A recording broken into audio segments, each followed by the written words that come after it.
Stolen Nation. Digdat again had just been charged with another firearm, bro. Another firearm. Bro, his life is done now, man. He's gonna spend more time in jail than he's been on earth. But I'm not gonna do much talking for now. Yeah, let's just get straight into the video of the actual victim. And let's hear what his story is, man. Because, bro, this guy's story is... He's a lucky man to be alive, man. I was square. I pulled up, not thinking nothing of it. Seen a car. I'm all thinking it's one of my neighbours. I parked up, but it's like something told me, like, don't get out of the car yet, innit? You get me? I parked up, literally right in front of the car. And this was literally a month after he got shot up in his head. Bro, And the cars got out of the parking space. They was in kind of a tight parking space. Come out the parking space, parallel parked right next to me. I'm all thinking, what's going on? Literally about 2 seconds later, the passengers rolled out the window and started letting off. I just remember feeling the shots like penetrating my skull. The first shot, bow, in my brain. Second shot, bow, in my brain. I mainly remember the shots going into my brain. I don't even remember the body shots. I'm wearing a jacket. people, are you deep in that, bro? Getting shot in your head and you're still alive today, bro. To tell the story a month later. Still alive today, man. And the only thing you can remember is bullets penetrating his brain, bro. That sounds like some movie shit, man. Yeah. A t-shirt, jeans, or whatever else I'm wearing. My car's just getting riddled up with shots. In this moment of time, I'm not even panicking. I'm just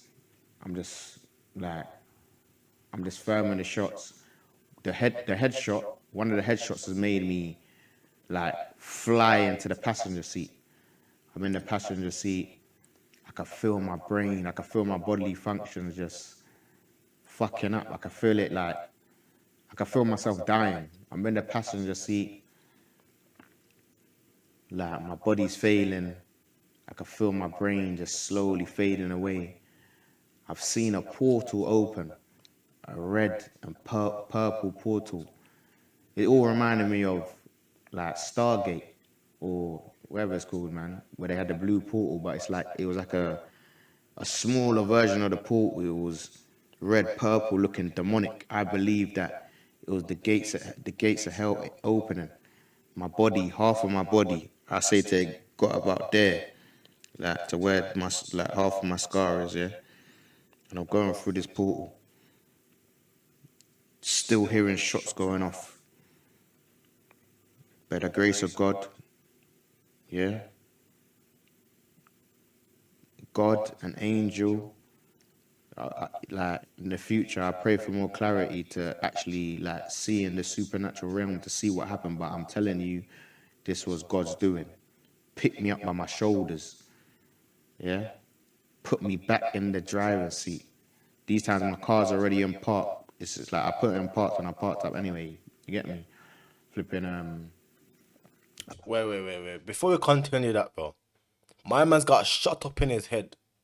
One of the bullets made man fling back into the passenger seat.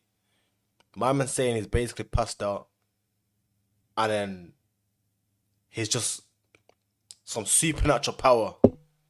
He's just risen like the Undertaker, bro. And I think this is where you're gonna say, man, just skirt up, bro. Let's get back into it, bro. turn on the car. I've spun the wheel with my right hand all the way to the right, yeah? And I've pressed on the gas as hard as possible. I've licked into the car that's been shooting at me. These times, they all shot up my tires. They come to do their thing. You get me? I've spun the wheel all the way to the right. I've licked into their car with force. These times, I'm driving a big car. I'm driving a big Jeep. You get me? They're in a smaller vehicle. I've licked into their car with force. They've crashed into about 2 cars on the road, and then they've sped off. I'm in my car now in the middle of the road, just like I feel like God had blessed me with calmness. I weren't panicking, my heart weren't beating fast.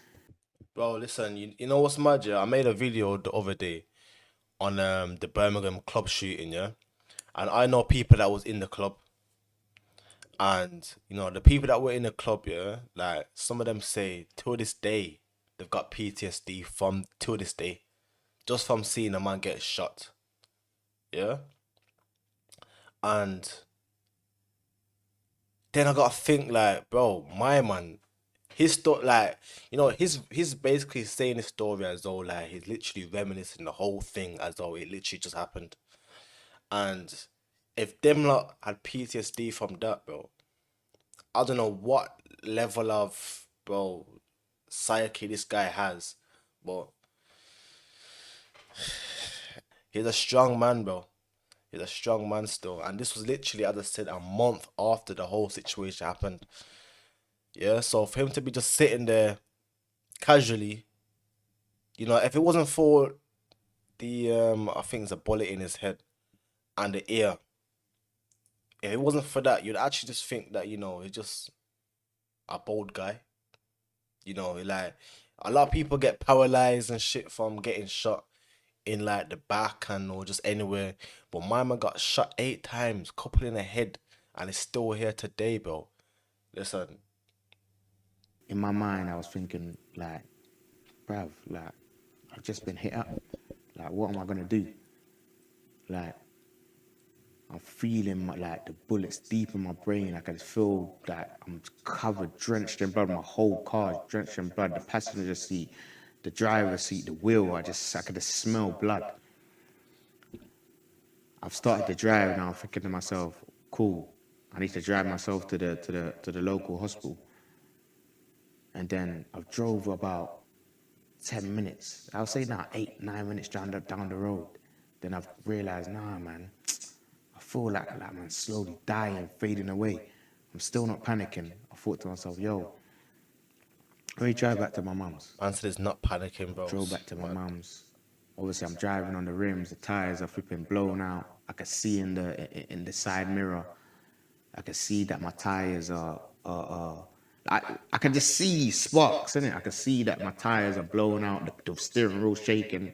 I'm driving. I'm breathing, taking deep breaths, just driving. Drove back to my mum's bit. My mum's road is a no entry road. I drove up the road. I've just put the handbrake on. I ain't even put it on park. I looked for my keys in the car, took the keys, ran to the block door, put my key in the block door. I will put in the wrong key, tried to shake it, realize it's the wrong key. Put in the right key now, bust the door, ran up the block stairs, bust my actual like door into my mother's bit. I said to my mum, look, I'm gonna survive. Call the ambulance. Alright, people. Yeah, if you wanna watch the full video on that, yeah, it's called "You Shot Me 8 Times and I Still Forgive You." We've not even got to that part with him saying he still forgives the guy. For him to forgive a guy after that, bro. Listen, like I said, fam, that is, yeah, yeah. I don't know if he actually forgives him. I don't know, but people, listen. Situations like this, not yeah, makes you really put into context, like how much of a blessing life is, man.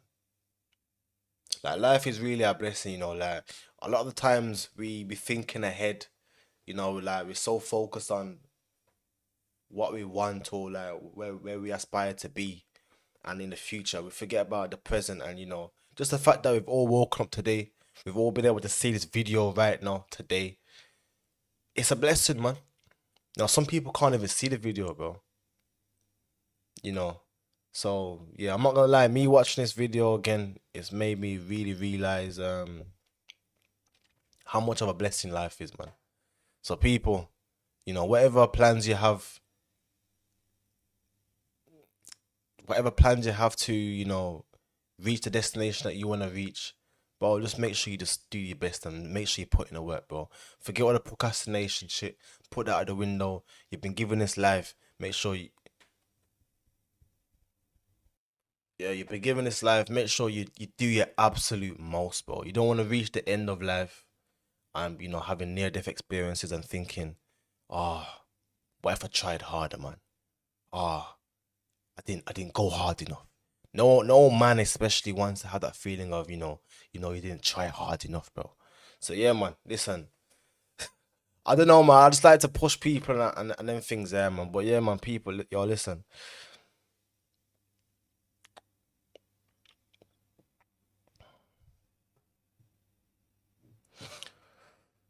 But yeah, as for Digdat, bro, he was given a massive opportunity in life, man, to be successful. But What? unfortunately, a lot of people they just can't be helped, man. They can't be saved and they can't be guided. And it's all about the people you surround yourself with at the same time too, man. If you're surrounding yourself around people that wanna be on this violence thing, the gang thing, unless you get out, bro, you're automatically associated, bro. I know man out here now that they've been caught up in past, they've been caught up in problems. Yeah, just because they were seen with someone else that person got a problem with, man. You know. And then next thing you know, they're saying they're not involved. But people ain't trying to hear that, man. When it comes to that type of life, people ain't trying to hear I'm not involved, bro. If you get caught and you're there and then in a situation, they ain't trying to hear nothing about I'm not involved. So yeah, man, people, yo, listen, make sure you stay on the straight and narrow. Stay out of drama, stay out of trouble, and make sure you do yourself proud, man. But yo, ladies and gentlemen, as usual, like, subscribe, bow. I'm out.